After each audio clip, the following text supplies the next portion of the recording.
Kaya, ako sa'yo, Mark, approve ako sa'yo. Calvin, ay Tita Bel.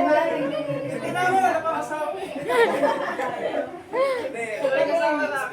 Tita Ben, paano ka tumulay ni Tita Mars? Sa inyong dalawa, put God first in the center. Magmahalan kayo sa yun nga sabi mo, walang sakitan. Ano lang yung salita lang, okay. At least maano ba yung galit mo. And, yun lang. At saka Approve? approve. Advice sa activity. So, for naman yung away namin, tumatagal ng pinaka-isang araw lang. Kasi lumalapit agad ako dito. Kasi sabi yung nanay at tatay yung mga buboy pa, huwag niyong palatagalin yung away. Ayun. Na hanggang gabi or katutuloy niya ng tao. Ang medyo mahirap kasi sa akin, sobrang independent ko. Parang, like, hindi ako masyado nagre-relay sa opinion ng ibang tao. Kaya, sa mga suggestion niya, which is parang piling ko na i-chupwera ko siya. And, kailangan ko rin babaan din yung ano ko. Pride and ego ko. Na kailangan ko mag-submit. Eh, yun kasi nga, mahirapan ako mag-submit kasi nga parang nasanay ako, kaya ko naman, bakit ako mag-submit. So, kailangan ko rin, ano yan, i-aralin or ibaba yung pride or ego ko. Nakakasagasa kasi, syempre, hindi na lalaki dapat kayang provide. So parang, kahit yun, kahit na nasa ikaw pa sa akin, hindi ako tatanggap sa'yo ng kahit piso. Kasi pinagtrabahuan niya, hindi mo ko dapat gasisan mo. Kasi, papakita ko sa mga magulang mo na kahit na hindi sa Hindi siya materialistic o kaya, gusto ko kasi yung parang naghihingi sa akin, like, Ayoko ng gano'n. ayaw niya, so ang hirap naman pasayahin. Pero Pero pag ako naman, pag ako, ano gusto mo? Ako gusto ko nito. Siya naman yung naka-pressure kasi ako naman yung medyo vocal naman ako sa gusto ko. Like, tanong-tanong ka, tapos hindi pa kaya. Parang medyo gusto ko, pero parang, hindi siya gano'n, hindi siya materialistic. Ang hinihinginan niya sa akin, mga simple lang, respeto, ganyan. Eh ako pag nanghingi ako, kaya ko ibigay. Pero ayun, so medyo mababa ako rin yung pagiging ganito. Siyempre, hindi naman, kumbaga, hindi naman tayo habang buwan na lang dito. As time goes by, we need to have some rules. So ito, hindi naman para ibag, bago pa umalis si Arlene, bago kami kasal, dapat meron kami sarili. Yun yung sinasabi. Hanggang nga niya sabi ko, huwag kang mag-aantasan kasi yan yung regalo ko sa'yo. Na hindi nakikita ng ibang tao pero sa pamilya ng research natin. Ano mang mangyari, magsawa ka dyan sa US, may uuwian tayong bago. Kasi nandun pride ng lalaki na makuha mo yung anak na babae, tapos kaya yung buwan. Kung sakali na magsawa siya doon, willing ako kay Dan. Mas maganda na doon, di pa bakasyon lang tayo din. So, iba talaga, kung ako, advice ko rin sa inyo, try nyo rin mag-explore.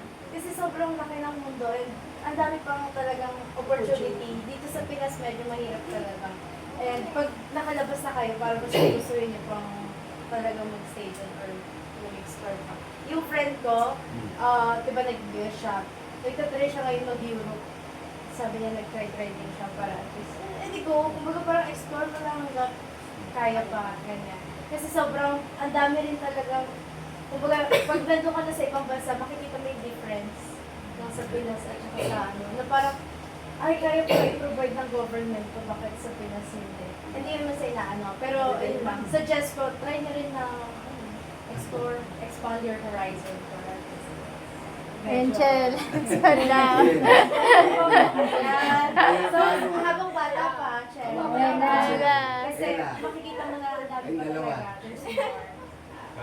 Si Kuya Garrett, mag-advise. So, same lang ang sinabi ng isang kapagda sa atin.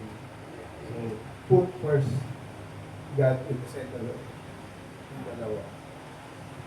And sa relationship kasi, lalo sa buhay, pamilya, it's a matter of giving trust to each other. So, there are times na may tulong isa, may tulong isa. Dapat talaga mo nag-giveaway. Hindi pwede kayo magbangay kasi kawawa dyan. Kailangan yung pag-usapan mabuti. Those things na nag-focus ng complications, and parang set boundaries, parang kumbaga given na dapat alam yung expectation nyo po. Kumbaga, kasi since wala namang perfect na tao, lahat naman tayo may flaws. So, each other or vice versa dapat pinupunan yung pagkukulang mo. So, it's sometimes mahirap or marami kayo pagdadaanan pa. Kumbaga, yun yung another start of journey once na nakapag-asawa. Lalo pag nagka-anak kayo. Given na ang priorities nyo magbabago. Meaning, kasi once single pa kayo or parang couple pa lang kayo, parang gusto nyo, gusto naman try that. Pero once na nagkaroon kayo ng baby in the future, hopefully, magiging center nyo yun in the sense na ano ba pwede ipaprovide sa family ko, sa anak ko. So, given the, mas maganda palagi yung kakasundo, and magkaroon kayo ng magandang foundation. And yung foundation na yun din yung tutulong sa future ng mga magiging anak niyo. So, yun lang naman sa akin. Congratulations and God bless sa inyo. Parang ano na. Ate Joyce. Chel, kamati. Message mo na lang, Chel.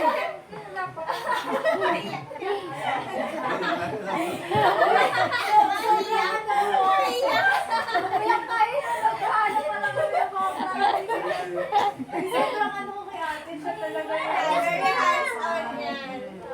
Ang alam ni ate, walang